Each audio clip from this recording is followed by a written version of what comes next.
Salut à tous, bienvenue sur la chaîne Techno01net. Toute l'actualité high-tech, c'est tous les jours chez nous, vous le savez. Alors aujourd'hui, attention, on va vous en mettre plein les yeux avec deux téléviseurs haut de gamme qu'on va vous présenter. Et oui, on a décidé de se rejouer la guerre plasma contre LCD. Alors, en prenant deux téléviseurs, mais alors attention, hein, le top du top, le haut de gamme. Sortez la carte gold. Le must du must, et on va les comparer, François. Quels sont les meilleurs? Comment choisir sa télé haut de gamme, Jérôme? Avec, pour commencer, un focus sur le plasma. Et oui, la question notamment, c'est de savoir si le plasma a toujours sa raison d'être. Aujourd'hui, le labo de 01net et notamment Bruno Cormier a examiné ça en détail.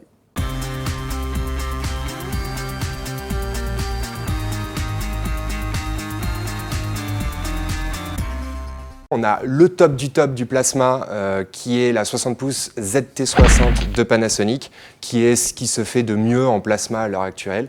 Et la F8000 de Samsung, qui est une 55 pouces et qui est reconnue à peu près par tout le monde comme une excellente télé LCD, donc une des meilleures du marché. L'avantage majeur du plasma, de ce plasma en particulier, c'est la profondeur des noirs. Les noirs sont d'une profondeur abyssale, ils sont quasiment parfaits. On a même parfois l'impression de regarder une télévision OLED. Donc les taux de contraste explosent, ils sont supérieurs à ceux de toutes les télévisions LCD, à peu près 6000 pour 1, 7000 pour 1. Sa dalle plasma qui est collée au revêtement de la télé, ce qui permet d'augmenter les angles de vision et de réduire les reflets qui se projettent sur le revêtement de la télé. Donc effectivement, dans ce domaine, le plasma garde un avantage sur les meilleurs téléviseurs LCD.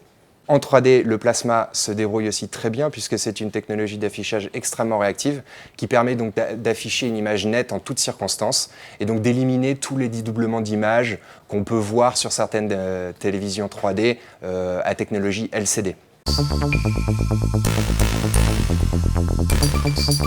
C'est une technologie d'affichage qui n'est pas parfaite. Elle a un défaut majeur, c'est la luminosité globale de son image qui est à peu près 5 fois inférieure à celle d'un téléviseur LCD.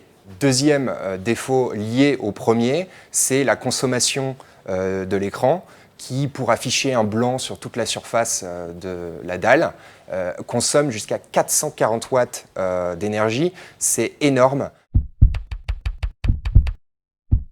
Avec la F8000 de Samsung, on a une technologie très aboutie. Les couleurs ne sont pas moins fidèles que sur un plasma. Les noirs sont aussi profonds, certes moins, mais ils sont très profonds quand même. On a un taux de contraste d'à peu près 4000 pour 1, ce qui est excellent pour un téléviseur LCD. En 3D, elle se débrouille légèrement moins bien qu'un plasma, mais c'est aussi très acceptable pour les yeux.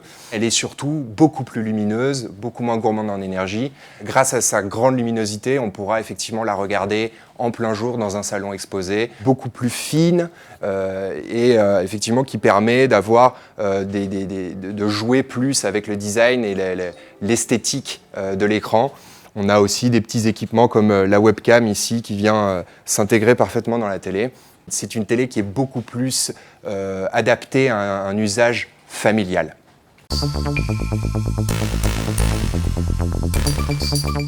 Sur la F8000, il faut quand même signaler une petite erreur de design qu'on trouve assez dommage. C'est le pied de la télé qui est au niveau de son arceau arrière beaucoup trop profond, ce qui va empêcher l'utilisateur de coller sa télé à un mur. Il sera obligé de la mettre à 30 cm du mur et on trouve ça effectivement très dommage, quoi. En termes d'ergonomie, les deux téléviseurs se valent. Ils sont tous les deux livrés avec une télécommande tactile qui offre le même mode de contrôle. Les menus sont un peu plus sexy chez Samsung que chez Panasonic. Cela dit, en termes de services connectés, on a à peu près les mêmes prestations. Les menus sont réactifs et rapides et assez faciles à utiliser sur les deux téléviseurs.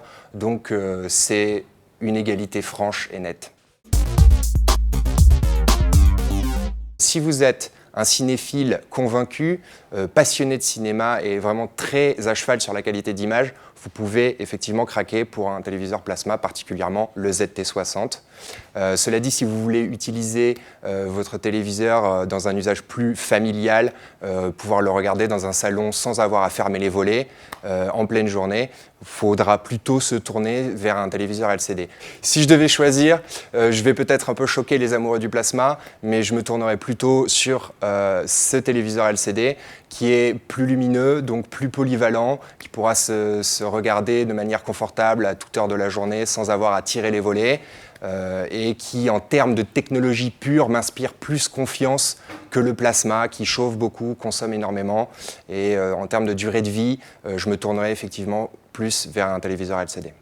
Bon, et bien voilà, donc apparemment, le LCD a conquis le cœur de Bruno.